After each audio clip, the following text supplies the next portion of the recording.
আসসালামু আলাইকুম। আচ্ছা, কিছু হচ্ছে ক, খ, পঞ্চম অধ্যায়ের আমি একটু আলোচনা করে দেই। এখানে প্রথম যে প্রশ্নটা দেখতে পাচ্ছেন এখানে, যে কিওয়ার্ড কি?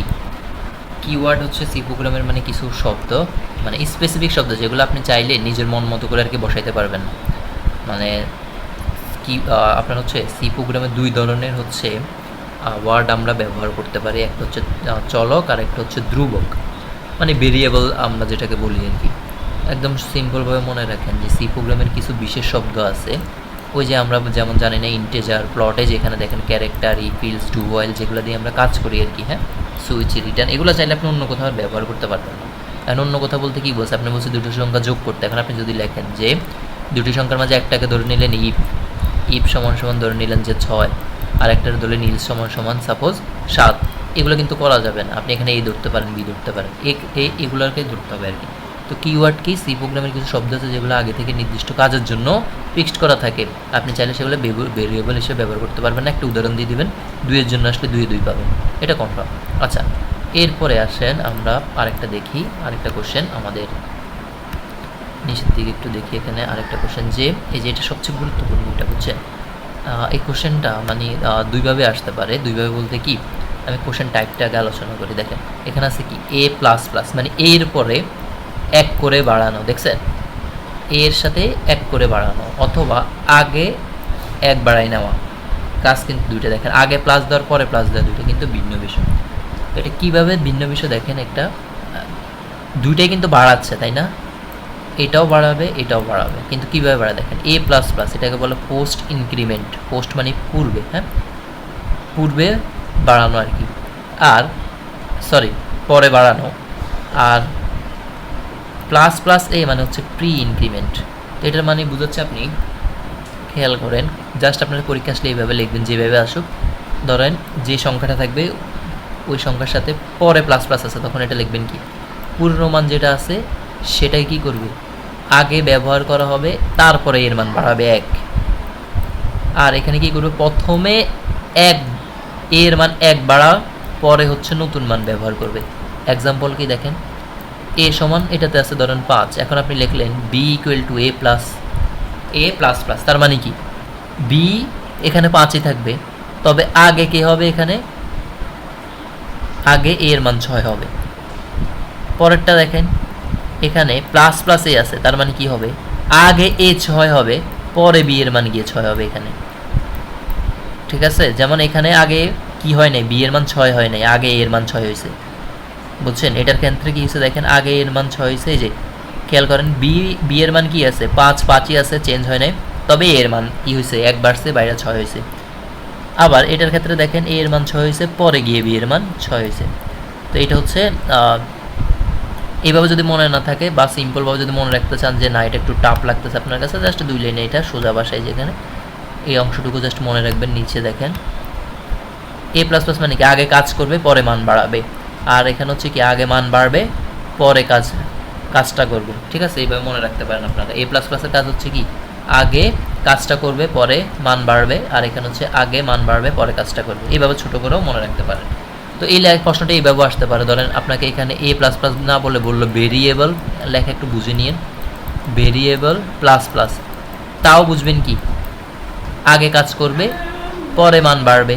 আর যদি হতো প্লাস প্লাস ভেরিয়েবল, তার মানে কি, আগে হচ্ছে কি বাড়বে, পরে হচ্ছে কাজটা করবে, মানে প্লাস আগে আর প্লাস পরে, এটার ডিফারেন্সটা একটু বুঝবেন।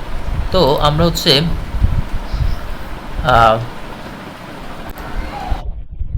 এরপর দেখেন পরের কোশ্চেনটা দেখেন, আমরা এখানে দেখতে পাচ্ছি যে কি বলা হচ্ছে আমাদেরকে, যে ভোলাটাইল মেমোরি আর নন ভোলাটাইল মেমোরি কাকে বলে।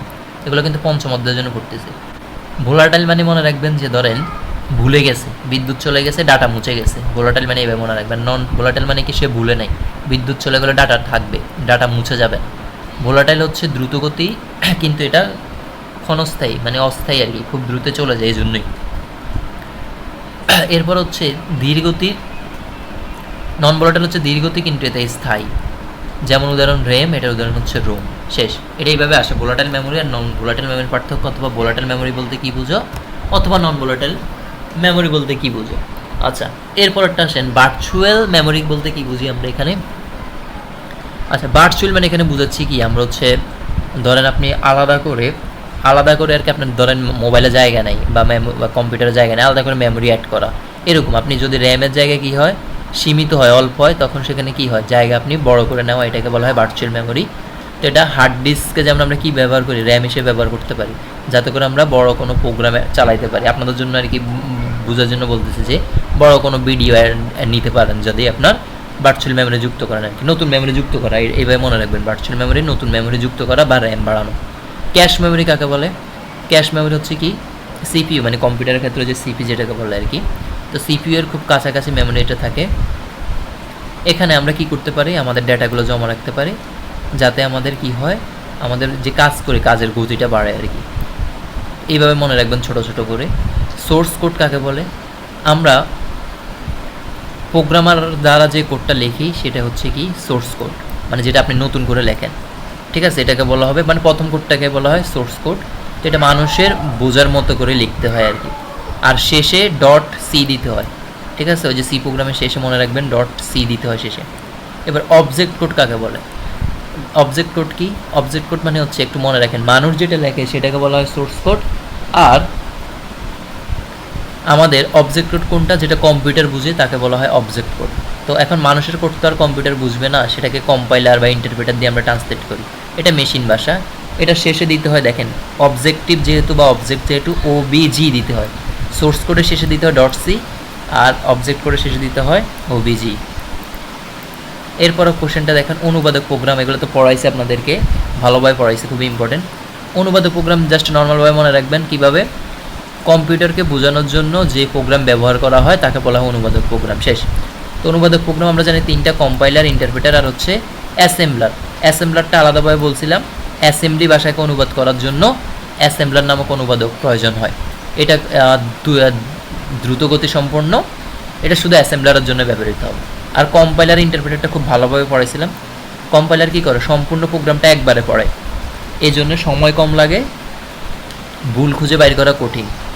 ইন্টারপ্রেটারের ক্ষেত্রে হচ্ছে প্রোগ্রামটা পুরো লাইন বাই লাইন পড়বে, ভুল খুঁজে বাইর করা সহজ, তবে ধীরগতি। এই কম্পাইলারের শেষে ডট ইএক্সি দিয়ে ফাইল তৈরি করতে হয় আর কি, যেমন পিডিএফ ফাইলের শেষে কী থাকে, ডট পিডিএফ থাকে, এরকম আর কি। আচ্ছা, তো পরের কোশ্চেনটাতে আমরা যাই, এগুলো খুবই ইম্পর্টেন্ট এগুলো দেখতে পাচ্ছেন। এর কি বলা হচ্ছে, প্রোগ্রামের ভুল প্রকারভেদ, মানে কী কী ভুল পাইতে পারি, খুবই ইম্পর্টেন্ট। দেখেন সিনট্যাক্স ইরর মানে ভুল আর কি, সিনট্যাক্স মানে ব্যাকরণগত যে ভুলগুলো হবে এগুলো কিন্তু আসতে পারে। প্রোগ্রাম কয়ভাবে ভুল হতে পারে, ব্যাকরণগত ভুল হলে তাকে বলবেন সিনট্যাক্স ইরর। যুক্তিসঙ্গত ভুল, যেমন আপনি প্লাসের জায়গায় মাইনাস দিয়ে দিলেন, তখন সেটাকে বলা হবে লজিক্যাল ভুল। রান টাইম ইরর মানে আপনার এক্সিকিউশন করতে ভুল হয়েছে, ঠিক আছে, সময় বেশি লেগে গেছে, এটাকে বলতেছি আমরা রান টাইম ইরর। এরপর ডিবাগিং কাকে বলে? ডিবাগিং হচ্ছে কি, প্রোগ্রামের ভুল খুঁজে বের করা, তারপর ধাপে ধাপে চেক করা, ত্রুটি সংশোধন করা, তার মানে প্রোগ্রামের ভুল খুঁজে বাইর করা বলা হবে ডিবাগিং। আর টেস্টিং কাকে বলা হবে? প্রোগ্রামের সঠিক কাজ করতেছে কি না এগুলো নিশ্চিত করাই হলো টেস্টিং, ঠিক আছে। এরপর বলা হচ্ছে চলক, এই যে চলক, ধ্রুবক, এগুলো খুবই ইম্পর্ট্যান্ট। চলক কাকে বলা হয়? যেখানে আপনি ডেটা জমা রাখতে পারেন। সাপোজ আমি এ সমান সমান লিখলাম কত, 6, তাই না? এ সমান সমান কি লিখলাম, 6, তাহলে আপনি এর ভিতরে না ডাটা রাখছেন, তাহলে কি একটা চলক। এরপরে বলা হচ্ছে কি, রান টাইমের মান পরিবর্তনযোগ্য, মানে এটা সবসময় পরিবর্তন করতে পারবেন। তারপরে এটা কি, এটা টেম্পোরারি একটা জায়গা, আপনি জাস্ট টেম্পোরারি এ সমান সমান 6 ধরছেন, বি সমান সমান তো ধরতে পারতেন, তাই না? আর ধ্রুবক কি, নির্দিষ্ট মান পরিবর্তন করা যায় না, এটা ফিক্সড মানে ফিক্সড, এটা চাইলে আপনি পরিবর্তন করতে পারবেন না, যেমন রিটার্ন জিরো, জিরোকে চাইলে পরিবর্তন করা যাবে যাবে না। আচ্ছা, এরপরে কি বলা হচ্ছে ধ্রুবক। ধ্রুবকের এটা কি, এটা পুরো প্রোগ্রাম জুড়ে মান একই থাকবে। তারপরে বলা হচ্ছে কি, চলক, লেখার নিয়ম কি, খুবই ইম্পর্টেন্ট। চলক কীভাবে ডিক্লেয়ার করতে গেলে খুবই ইম্পর্টেন্ট, অক্ষর বা আন্ডারলাইন দিয়ে শুরু করতে হবে, অক্ষর দিয়ে শুরু করতে হবে, ঠিক আছে। আপনি যদি লেখেন যে 1, তারপরে লিখলেন যে মাই ফার্স্ট সি প্রোগ্রাম, তাহলে কিন্তু ক্যান্সেল। আপনি শুরু করতে পারেন মাই সি প্রোগ্রাম, অক্ষর দিয়ে কিন্তু শুরু করবে, সংখ্যা দিয়ে শুরু করা যাবে না। কিওয়ার্ড ব্যবহার করা যাবে না, যেমন কিওয়ার্ড কি ছিল, ওই যে plot, integer, if, else, do while, এগুলো ব্যবহার করা যাবে না, এগুলো কেস সেন্সিটিভ। কেন? দেখেন, আপনি বড় হাতের এজ আর ছোট হাতের এজ একই কথা না, চলক কিন্তু খুবই ইম্পর্টেন্ট। ওকে, এখানে আপনি হচ্ছে আন্ডারস্কোর দিয়ে শুরু করতে পারেন, যেমন এইভাবে যদি লেখেন আইসিটি প্রোগ্রাম, তাহলে এটা হয়ে যাবে। ওকে, এই যে আগে আন্ডারস্কোর দিচ্ছেন, এগুলো দিলে হয়ে যায়। এবার অপারেটর কি, ওই যে যেগুলো হচ্ছে আমরা কাজ সম্পাদন করে থাকি আর কি, অপারেশন করে থাকি, এগুলো তো ইম্পর্টেন্ট না, গাণিতিক কাজগুলো করে থাকে, যেমন যোগ বিয়োগ গুণ ভাগ এগুলো আর কি। তারপরটা দেখেন কিওয়ার্ড, কিওয়ার্ড তো বলছিলাম একটু আগে, যেটা সি ভাষার জন্য কিছু নির্দিষ্ট শব্দ থাকবে, যেমন ইফ, ফর, ইন্টেজার। টোকেন কি, টোকেন হচ্ছে কি প্রোগ্রামের ক্ষুদ্রতম ইউনিট, এগুলো মনে রাখা, এখানে হচ্ছে এমসিকিউর জন্য আর কি, টোকেন হচ্ছে প্রোগ্রামের ক্ষুদ্রতম ইউনিট। আচ্ছা, তারপর দিকে আমরা যাই, এগুলো কিন্তু ক আর খ দুইটাই আছে এখানে। ওকে, তারপরে দেখেন স্টেটমেন্ট কাকে বলে। স্টেটমেন্ট মানে হচ্ছে আপনি কোনো একটা কাজ নির্দেশ করা বা আদেশ করা। যেমন আমি এখানে যদি লিখি ইফ, যদি আই সমান সমান 5 হয়, তাহলে প্রিন্ট করো কিছু একটা। তো আপনি তো নির্দেশনা দিয়ে দিচ্ছেন না, এইটাকে বলা স্টেটমেন্ট আর কি। ওকে, এরপর বলা হচ্ছে কি ফাংশন কাকে বলে, নির্দিষ্ট কাজের জন্য যেমন বিভিন্ন ফাংশন থাকে, যেমন প্রিন্ট অ্যাপ, স্ক্যান অ্যাপ, এগুলো হচ্ছে ফাংশন। এবার অ্যারে কাকে বলে, খুবই ইম্পর্টেন্ট করার জন্য, একই টাইপের ভেরিয়েবলগুলো সে সংরক্ষণ করবে, এটাকে বলা হয় অ্যারে। একই জাতীয় আইটেমগুলো, যেমন আমি যদি বলি যে একটি ক্লাসের 50 জন স্টুডেন্টের রুল নাম্বার, এটা হবে অ্যারে। 50 জনের রুল নাম্বার একই জিনিস না, তো একই জাতীয় যখন ডাটাগুলো ভেরিয়েবলগুলো আপনি সংরক্ষণ করবেন, তাকে বলা হয় অ্যারে। এরপর আর কি আছে, এখান থেকে কি করবেন, ইন্টেজার প্লট, এগুলো লাগবে না তো। এবার মেইন ফাংশনের কাজ কি, এটা দিয়ে বুঝে প্রোগ্রাম শুরু হয়, এগুলো তো দেখেছি, এগুলো জানেন, এগুলো আর কিছু পড়বো না। আচ্ছা, এখান থেকে দেখেন আমরা এখন পড়বো লুপ স্টেটমেন্ট, লাইব্রেরি ফাংশন কি দেখেন। লুপ মানে কি, একই কাজ বারবার চলা, এটাকে বলা লুপ, যেমন for loop, while loop, do while loop. আবার লাইব্রেরি ফাংশন কি, যেগুলো হচ্ছে প্রি ডিপেন্ড থাকে, যেমন ওই library function print app, scan app, square, SQUART, এটা দিয়ে হচ্ছে স্কোয়ারের কাজগুলো করা হয়, স্কোয়ারের কাজ। ঠিক আছে, প্রিন্ট অ্যাপ তো জানেনি, কোনো কিছু প্রিন্ট করার জন্য আর কোনো কিছু ইনপুট নেওয়ার জন্য। এখন ধরেন এক জায়গায় লেখা আছে স্ক্যান SC, সরি লেখাটা একটু বুঝে নিয়েন, এখানে লেখা একটু কষ্ট হয়ে যায় আর কি। স্ক্যান অ্যাপ, এক জায়গায় লেখা আছে ধরেন স্ক্যান অ্যাপ, কমা দিয়ে দেওয়া আছে %d, এরপরে ইনভার্টেড কমা দিয়ে, তারপরে বলা হচ্ছে সাইন দিয়ে বলা হচ্ছে যে এ, সাপোজ এটা বলা হলো। এখন এখানে আপনাকে বলছে এটা ব্যাখ্যা করতে, এটা ক্ষয়ের মাঝে এরকম আসে, আপনি কীভাবে ব্যাখ্যা করবেন, যে স্ক্যান একটি লাইব্রেরি ফাংশন, যেটি ইউজারের কাছ থেকে ইনপুট নেওয়ার জন্য ব্যবহার করা হয়, যা এখানে %d হচ্ছে data type, integer data type নির্দেশ করে, আর এই ডাটাটা রাখতে পারবো আমরা এর ভিতরে, এ নামক চলকের ভিতরে, বুঝছেন। তো এইভাবে হচ্ছে আমরা কি করতে পারি, ব্যাখ্যা করতে পারি। এখানে সি এর জন্য আমরা কয়েকটা ক, খ, এগুলো কয়েকটা দেখলাম, আরও কয়েকটা দেখব হচ্ছে ইয়ে থেকে আমাদের। আচ্ছা দেখেন, এখানে একটা প্রশ্ন ব্যাংকের ক্ষেত্রে প্রশ্ন ব্যাংক আছে, এখানে ইম্পর্টেন্ট কয়েকটা হচ্ছে আপনার একটা সি প্রোগ্রামের আর কি স্টার্টিংয়ে অনেক ইম্পর্টেন্ট কিছু MCQ টাইপ আর কি আপনার, বা এক কথা উত্তর এরকম পুরো ইয়েটা অধ্যায়টা আলোচনা করা হয়েছে। যেমন আমি জাস্ট ইয়ে করে দিয়ে যাচ্ছি, আপনারা যেটা যাদের যদি পড়তে মন চায় আপনারা পজ করে দেখতে পারবেন আর কি। তো কিছু জিনিস আছে, যেমন DFDর পূর্ণরূপ কী, এরপর হচ্ছে অনুবাদক প্রোগ্রামের কী কাজ করে, হ্যাঁ, তারপর প্রোগ্রাম কয় ধরনের ভুল হয়, এটা দেখাইছি আমি আপনাদেরকে একটু আগে। ঠিক আছে, এই জাতীয় জিনিসগুলো আপনারা পাবেন। এরপর হচ্ছে সামনের দিকে আমরা যাই, আস্তে আস্তে যাচ্ছি আর কি, যাতে আপনারা পড়তে পারেন।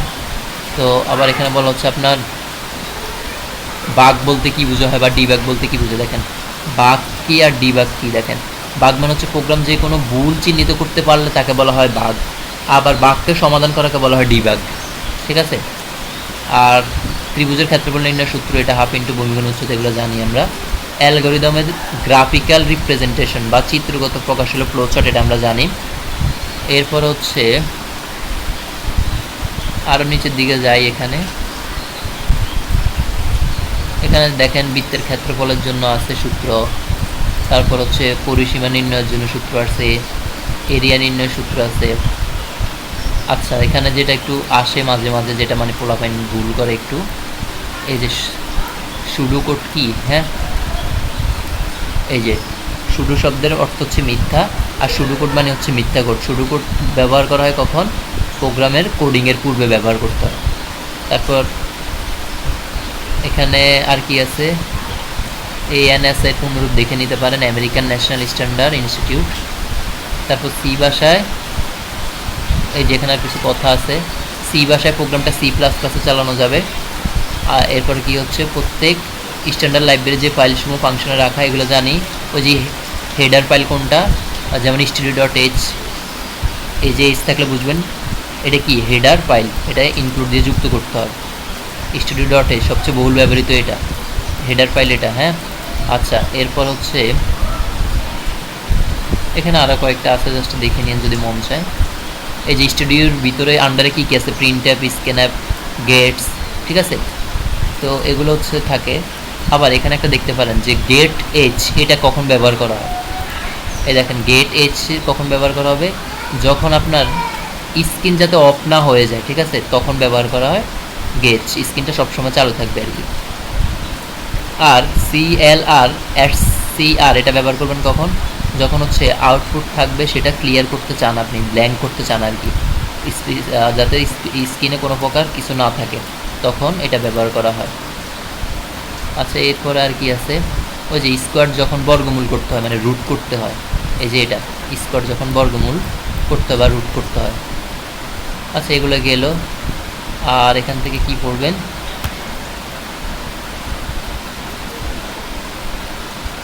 এই যে এখানে বলা আছে কি, আনসি সিতে 47টি কি আছে, 47টা আমাদের কি আছে, C++ আছে, 63টি কিওয়ার্ড আছে। আচ্ছা, এগুলো একটু এমসিকিউর জন্য পড়লেন। একটা প্রোগ্রামে 3টা ভাগ থাকে, ইনপুট, প্রসেসিংয়ের পার্ট আর হচ্ছে আউটপুট থাকে। ইনপুট নেওয়ার জন্য কি দেওয়া হয়, স্ক্যানার ফাংশন ব্যবহৃত হয়। এগুলা মেইন পড়াগুলো আমি একটু দেখাই দিচ্ছি আপনাদেরকে। আচ্ছা, আর কি আছে এখানে আমাদের, এই যে অ্যারে কি, অ্যারে হলো ওই যে মেমোরিতে অনেকগুলো ভ্যালু নেওয়ার জন্য, একই টাইপের ডাটাগুলো নেওয়ার জন্য ব্যবহার করা হয়। তো অনেকগুলো ক্যারেক্টারের সেটকে বলা হয় অ্যারে, ঠিক আছে, সরি, অনেকগুলো ক্যারেক্টারের সেটকে বলা হবে স্ট্রিং। আর কি আছে এখানে, আচ্ছা, আর তেমন কোনো কিছু নাই আমাদের, তো এখান থেকে একটুকু পড়ে নিতে পারেন।